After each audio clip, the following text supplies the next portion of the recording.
semua SPBU yang ada di Aceh tidak istilah lagi ada barcode.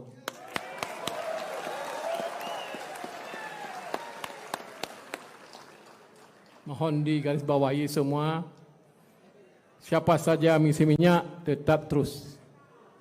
Karena tidak jadi masalah lagi kepada masyarakat.